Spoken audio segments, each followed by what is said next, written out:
So ஃபைனலாக RAM price குறைய ஆரம்பிச்சிருச்சு. இதுக்கு காரணமும் ஏஐ தான். ஏறினதுக்கும் ஏஐ தான் காரணம். இப்போ இறங்குறதுக்கும் ஏஐ தான் காரணம். 2025 செப்டம்பர்லேருந்து திடீர்னு ரேம் ப்ரைஸ் எல்லாம் மின்னல் வேகத்தில் ஏற ஆரம்பிச்சிருச்சு. ஏன்னு கேட்டால் ஏஐ டிமாண்ட்ன்றாங்க. ஏஐ என்னடா இவ்வளோ டிமாண்ட் பண்ணுது அப்படின்னு பார்த்தா அதுக்கு காரணம் நம்ம ஓப்பன் ஏஐயோட சிஇஓ சாம் ஆல்ட்மேன் கிட்டத்தட்ட 40% ஆஃப் குளோபல் ரேமை ஒரே ஆளாக பர்ச்சேஸ் பண்ணுறதுக்கான கான்ட்ராக்டை போட்டார். அதுக்கப்புறம் ரேம் கம்பெனிஸ் எல்லாமே நம்ம கன்சியூமர் ரேமை விட்டுட்டு ஏஐ டேட்டா சென்டருக்கான ஹை பேண்ட்வித் மெமரியை மேனுஃபேக்சர் பண்ண ஸ்டார்ட் பண்ணிட்டாங்க. அதனால நம்மளோட கன்சியூமர் ரேம் சப்ளை கம்மியாகி பிரைஸ் எல்லாம் 20,000, 30,000, 40,000 ஏன் 70,000 வரைக்கும் DDR5 64GB ரேம் சேல் ஆயிட்டு இருக்கு. அண்ட் அது மட்டும் இல்லாம குரூஷியல் மாதிரியான பெரிய கம்பெனி ரேம் மார்க்கெட்ல இருந்தே எக்ஸிட் ஆனாங்க. டெல், ஹெச்பி, லினோவோ எல்லாம் அவங்களோட லேப்டாப் பிரைஸை பயங்கரமா இன்க்ரீஸ் பண்ணாங்க. அது மட்டும் இல்லாம ஏஐ டிமாண்டால கிராபிக்ஸ் கார்டோட பிரைஸுமே கிட்டத்தட்ட 30 to 40% NVIDIA இன்க்ரீஸ் பண்ணாங்க.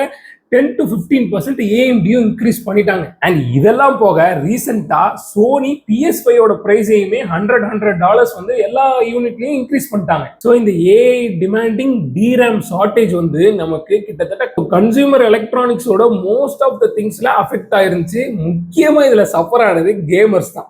ஏன்னா கன்சோலோட ரேட் ஏறிடுச்சு, கேமிங் பிசியோட ரேட் ஏறிடுச்சு, அது மட்டும் இல்லாம கேமிங் லேப்டாப்ஸோட ரேட்டுமே ஏறிடுச்சு. ஆனா இப்போ 2026 மார்ச் 24ல இருந்து பிரைசஸ் எல்லாமே குறைய ஆரம்பிச்சிருக்கு. இதுக்கு காரணமும் ஏஐ தான். ஆனா நான் சொல்ற ஓப்பன் ஏஐ இல்ல. ஸோ கூகுள் அவங்களுடைய புது அல்காரிதமான டர்போ கோடன்ட்டை ரீசெண்டா லான்ச் பண்ணாங்க. இந்த டர்போ கோடன்ட் என்ன பண்ணும் அப்படின்னா 6 times லெஸ் மெமரியில 8 times மோர் ரிசோர்ஸை ப்ரொடியூஸ் பண்ணுது. ஸோ இதுல இருந்து என்ன நமக்கு கிடைக்குது அப்படின்னா, அதாவது குறைய மெமரி யூஸ் பண்ணி அதிகமான டேட்டா சோர்ஸ் வந்து அவங்களால பண்ண முடியுது அப்படின்றத கூகுள் பண்ணி காட்டியிருக்காங்க. ஸோ இதனால எல்லா கம்பெனிஸ்க்குமே என்ன ஐடியா வந்துருச்சு அப்படின்னா, ஏஐக்கு நிறைய ரேம் தேவையில்லை, கம்மியான ரேமை வச்சு கூட அவங்களுடைய டிசைர் அவுட்புட்டை எடுக்கலாம் அப்படின்ற ஒரு ஐடியா வந்ததுக்கு அப்புறம், இது மட்டும் இல்ல, இந்த மொத்த ரேம் பிரைஸோட இன்க்ரீஸ்க்குமே காரணமா இருந்த ஓப்பன் ஏஐ கம்பெனி அவங்களுடைய வீடியோ ஜெனரேட்டிங் ஆப் சோராவை கம்ப்ளீட்டா க்ளோஸ் பண்ணிட்டாங்க. டியூ டு யாருமே அதை யூஸ் பண்ணல, யாருமே அதை டச் பண்ணல, அதுல அவங்களுக்கு அந்த அளவுக்கு ப்ராஃபிட் வரலன்னு சொல்லி. இது எந்த இடத்துல வந்து அஃபெக்ட் ஆயிருக்கு அப்படின்னா, சாம்சங், SK ஹைனெக்ஸ், குரூஷியல் மாதிரியான ரேம் மேனுஃபேக்சரிங் கம்பெனியோடைய ஷேர்ஸே டவுன் ஆக ஆரம்பிச்சிருக்கு. அண்ட் இது மட்டும் இல்லாம நம்மளால விசிபிளா ரேம் பிரைஸ் குறையறத பார்க்கவே முடிஞ்சது. ஃபார் எக்ஸாம்பிள், இந்த கிராசர் குரூஷியலோட ரேம் எல்லாம் பாத்தீங்கன்னா கிட்டத்தட்ட $400 சேல் ஆயிட்டு இருந்த இந்த ரேம் இப்போ வந்து பாத்தீங்கன்னா $300 கம்மியா இருக்கு. இது பெரிய டவுன்ஃபால். ஸோ இது இப்படியே கொஞ்சம் கொஞ்சமா எல்லா கம்பெனிஸுமே ஸ்டார்ட் பண்ணிட்டாங்க அப்படின்னா நமக்கு கூடிய சீக்கிரம் ரேம் பிரைஸ் கம்மி ஆயிரும். பட் எவ்வளவு கூடிய சீக்கிரம் அப்படின்றத நமக்கு டவுட். ஏன்னா அவங்க இப்போ ஸ்டார்ட் பண்ணா கூட அவங்க இதுக்கப்புறம் வந்து பிரைஸ் போட்டு திருப்பி அந்த ஸ்டாக்கை அனுப்பி, அது மட்டும் இல்லாம நமக்கு இருக்கிற லோக்கல் வெண்டர்ஸ்லாம் அவங்க ஆல்ரெடி ஹை பிரைஸ் கொடுத்து பர்ச்சேஸ் பண்ணி வச்சிருக்கிற அந்த ரேமை சேல் பண்ணிட்டு தான் அவங்க அடுத்த ரேம்ல கை வைப்பாங்க. ஏன்னா யாருமே நஷ்டத்துல சேல் பண்ண மாட்டாங்க. ஏன்னா $400 விற்கிற ரேமை வந்து அவன் பழைய பிரைஸ் விற்க சொன்னான்னா கிட்டத்தட்ட அவனுக்கு பயங்கர லாஸ். ஏன்னா அவன் அவ்வளவு கொடுத்து தான் அதை வாங்கியிருக்கான்.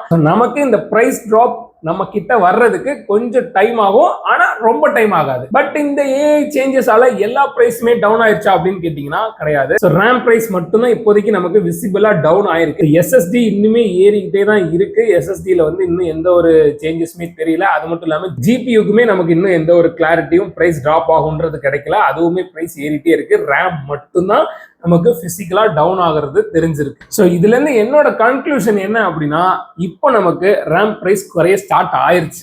ஸோ இது நமக்கு கம்ப்ளீட்டா பழைய பிரைஸுக்கு வருமா, அதாவது எப்படி நம்ம வந்து 2,500, 3,000 கொடுத்து ரேம் வாங்கிட்டு இருந்தோமோ அந்த பிரைஸுக்கு வருமா அப்படின்னு கேட்டீங்கன்னா இந்த வருஷம் கண்டிப்பா வராது. கண்டிப்பா அதுக்கு இன்னும் கொஞ்சம் டைம் ஆகும். பட் இப்போ நம்ம வாங்கிட்டு இருக்கிற பிரைஸை விட கிட்டத்தட்ட 50% வரைக்கும் கம்மியாகிறதுக்கான சான்சஸ் வந்து இந்த இயர்ல இருக்கு. அதுதான், அதாவது ஆகஸ்டுக்கு அப்புறம் தான் வந்து நமக்கு கம்ப்ளீட்டா தெரியும்.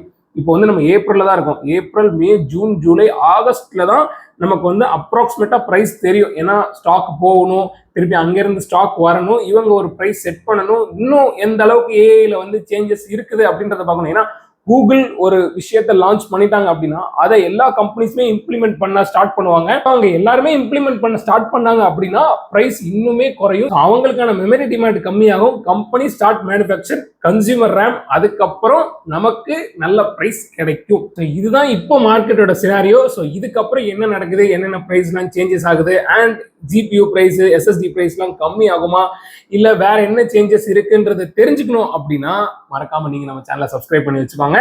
ஸோ ரெகுலரா வந்து உங்களுக்கான டீடைல்ஸ் வீடியோஸ், ஸோ ரெகுலரா நம்ம சேனல்ல டெக் அண்ட் டெக் பத்தின வீடியோஸ் எல்லாமே வந்துட்டே இருக்கும். அது மட்டும் இல்லாம உங்களுக்கு ஏதாவது டவுட்ஸ் அண்ட் queries இருந்துச்சுன்னா அதை நீங்க கேட்கறதுக்கு என்னோட இன்ஸ்டாகிராம்ல நீங்க என்ன டிஎம் பண்ணலாம். இன்ஸ்டாகிராமோட லிங்க் டிஸ்கிரிப்ஷன்ல கொடுத்துருக்கேன். So that's it guys. உங்க எல்லாரையும் நெக்ஸ்ட் இதே மாதிரி ஒரு இன்ஃபர்மேட்டிவ் நல்ல வீடியோல சந்திக்கிறேன். Until then bye guys, tata bye bye, see you.